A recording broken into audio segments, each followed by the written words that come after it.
Hello everyone, we are back with our question today. तो जो group पे question post हुआ था, we are discussing that question itself. Again, पहला disclaimer, ताकि बाद में कोई कमेंट्स ऐसे ना हो, ये मॉडल आंसर है। Okay, this is not a sample answer. इसका डिफरेंस मैंने आपको कल बता दिया था। ठीक है, यहाँ पर आपको कंटेंट मिलेगा कि जो आपने आंसर लिखा है उसको इम्प्रूव कैसे करना है। ठीक है, वो कंटेंट आपको देखना है, इसमें रेलेवेंट क्या था आंसर में जो लिखना था, या फिर आपने कितना सही लिखा है। यू कैन जज by yourself along with the suggestions given on the group. Okay, so we will move directly to the question. उससे पहले एक इम्पॉर्टेंट चीज, see if you want to commit daily answer writing, आपको nuances समझने हैं कि कैसे आंसर राइटिंग को और बेटर किया जा सकता है, कैसे मीन्स में मार्क्स स्कोर करने हैं। So we have brought an initiative for you, very low cost initiative है, and it will be very helpful to you because there are many people who are not yet ready to write the full answer paper, right? तो उनके लिए ये है, आप daily एक दो answers भेज सकते हो of your choice, what ever you want, है ना। यहाँ पर आप अवलोकन आईएएस की साइट पे जाओगे, जो कि आपको डिस्क्रिप्शन बॉक्स में लिंक मिल जाएगा। उस पे you can see different type of plans that we have for you. इससे आपका क्या फ़ायदा होने वाला है। You will write daily, you will improve daily, आपको मेंटरशिप भी मिलेगी। वी हैव डिफरेंट प्लान्स, जैसा कि आप स्क्रीन पर देख सकते हो। तो जो आपको सूटेबल लगे आप वो कर सकते हो, आप ट्रायल बेसिस पे भी ले सकते हो। It's not very much to commit to, right?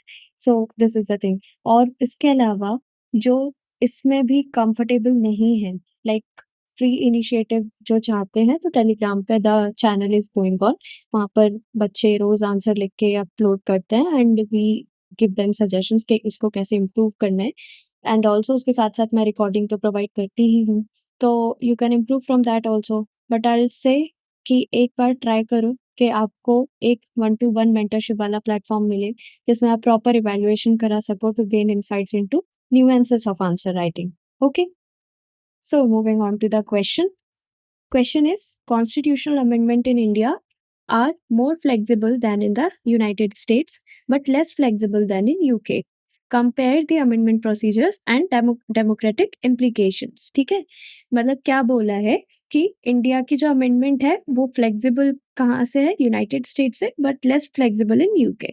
Okay, तो अब इसमें दो डिमांड है। सबसे पहले ये स्टेटमेंट स्टैब्लिश करना है। सेकंड चीज, कंपेयर द अमेंडमेंट प्रोसीजर, है ना। And third thing is democratic implications. ठीक है, तो बेसिकली ये तीन चीजें हमें अच्छे से इसमें एक्सप्लेन करनी है। ठीक है, सबसे पहले हम इंट्रोडक्शन देखेंगे। जैसा कि मैंने बताया आपको पहले भी, GS2 के पेपर पे जो कि इंट्रोडक्शन होता है, वो आर्टिकल से हो, कमिटीज से हो, या फिर जजमेंट से हो, ये अब आपका अपना विवेक है कि आप उसको कैसे यूज करते हो इन सब चीजों को। बट इन ही चीजों से बेसिकली GS2 में स्टार्टिंग, हाँ, और एक और चीज करंट अफेयर से भी हो सकता है। ठीक है, ये 4 टाइप के इंट्रोडक्शंस आप दे सकते हो, प्लीज ये नोट कर लेना, it will help you. Okay, ऐसे 4 टाइप के इंट्रोडक्शन आप दे सकते हो। तो यहाँ पर सॉरी सॉरी सॉरी या ओके, यहाँ पर हमने कैसे किया है, constitutional amendment procedure reflects a nation's approach to legal continuity and democratic adaptability. सबसे पहले कॉन्स्टिट्यूशनल अमेंडमेंट जो कि कीवर्ड है, इसका हमने सिग्निफिकेंस बता दिया। Then, the Indian Constitution under Article 368 is a unique blend, neither as rigid as US Constitution nor as flexible as UK's unwritten Constitution. ठीक है, it is a blend of rigidity and flexibility. Basically ये line भी आप simple लिख के इसको खत्म कर सकते हो, इंट्रोडक्शन को। ओके, समझ में आया?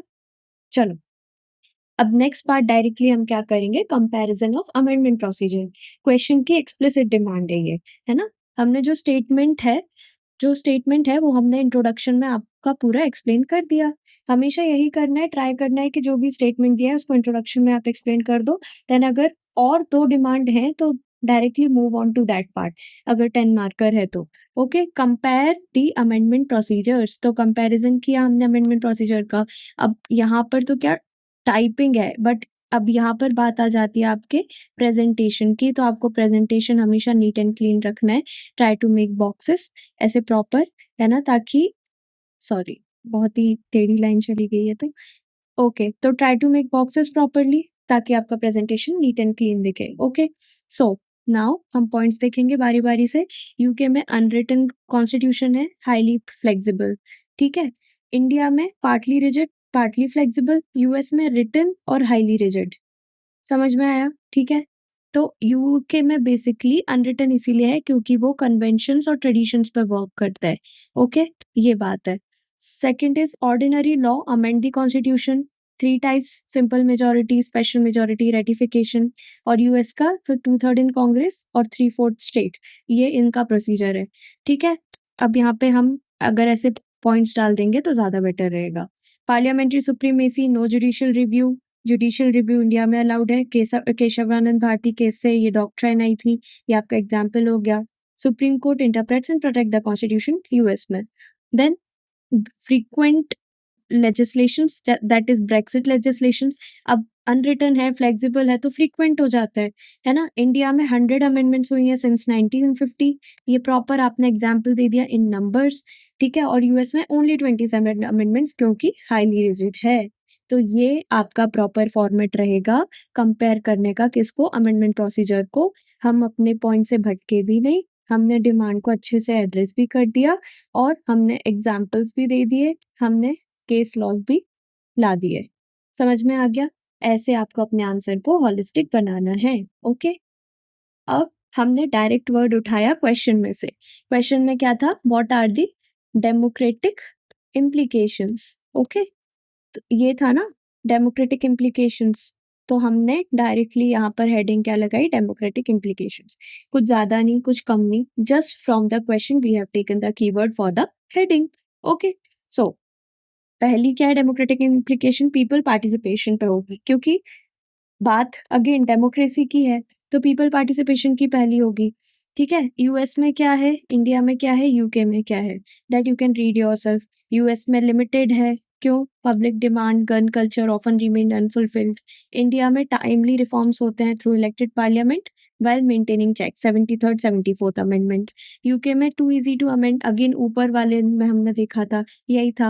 People's mandate can be overridden without adequate checks. Erosion of civil liberty, anti-terror law. ठीक है, ये एग्जाम्पल हो गया आपका। Okay, now federal balance. US strong federal balance, all state must rectify major changes. India में state involve in structural amendments but not always adequately consulted, क्योंकि हमारे यहाँ एसिमेट्रिकल फेडरलिज्म है। ठीक है, आप ये टर्म भी अपने आंसर में यूज कर सकते हो। यूके में यूनिटरी सिस्टम है, नो फेडरल कंसल्टेशन नीडेड क्योंकि मोनार्की है। Okay, then monarchy plus parliament form of government. Protection of right, India में rights protected, basic structure doctrine. अब बार बार जरूरी नहीं है कि केशवानंद भारती लिखो, ये मैंने आपके रेफरेंस के लिए लिखा है। ओके, यूके में no return fundamental rights can be change by simple majority. US में strong bill of rights protected but hard to expand. Okay, judicial safeguards, India US, India और यूएस में जुडिशरी कैन इनवैलिडेट, जुडिशरी का upper hand होता है। UK में parliament supreme होती है, parliamentary sovereignty है। इंडिया में कॉन्स्टिट्यूशनल सोवरेनिटी है, यूएस में जुडिशियल सोवरेनिटी है। ठीक है, ये आप थोड़ा अपने कंसेप्ट क्लियर करोगे तो आपको समझ में आ जाएगा। यूके में क्या होगा? Parliament is supreme, courts can not strike down laws. Easy. ठीक है, adaptability to societal change, uk highly adaptable but vulnerable to political majoritarianism। India में मॉडरेटली फ्लेक्सिबल है, इवोल्यूशन अलाउड होती है, जैसे जीएसटी अमेंडमेंट हुआ, राइट टू एजुकेशन हुआ। US में डिफिकल्ट होता है अडेप्ट करना क्योंकि आउटडेटेड प्रोविजन रिमेन होते हैं, इलेक्टोरल कॉलेज जैसे। ठीक है, क्योंकि बेसिकली क्या है, प्रॉब्लम क्या है कि इनका रिटर्न कॉन्स्टिट्यूशन है और रिटर्न कॉन्स्टिट्यूशन बहुत छोटा कॉन्स्टिट्यूशन है, तो थोड़ा सा इनको अमेंडमेंट करने में दिक्कत होती है, पुराने आउटडेटेड चीजें होती हैं इसमें। अगर कभी आप देखोगे कोई सीरीज वगैरह देखोगे ना, अगर हाउस ऑफ कार्ड्स हो गया जैसे, या फिर कोई भी, आपको पता चलेगा देयर इज अ डिफरेंट पूरा system going on in US. Okay, तब पता चलेगा। फिर stability versus responsiveness, India maintains a balance between change and continuity, इसलिए हम अपने कॉन्स्टिट्यूशन को क्या बोलते हैं? Living document. ठीक है, ये वर्ड, ये लाइन प्लीज प्लीज इसको लिख लेना, ये बहुत अच्छा है, डायरेक्ट एनसीईआरटी में से है, it can lead you some marks. Okay, then US favours stability over reform. अब स्टेटस कोइस्ट होते हैं ये सबको पता है। किसी का अगर पॉलिटिकल साइंस ऑप्शनल होगा तो उसको समझ में आएगा कि इनकी आइडियोलॉजी हमेशा से स्टेटस कोइज्म की रही है। इनको हमेशा हेजेमनी मेंटेन करनी है, तो ये ट्राई करते हैं कि स्टेबिलिटी रहे। ठीक है। UK favours flexibility sometimes at the cost of constitutional certainty. Okay, ये हो गया, समझ में आ गया। जैसे कॉन्स्टिट्यूशनल सर्टेनिटी मतलब ब्रेग्जिट वाला था, बहुत अनसर्टेन चीज थी उस टाइम पे, बहुत स्टेबिलिटी को हिलाया था, बट ठीक है, वहां पे सिस्टम है तो चलता है।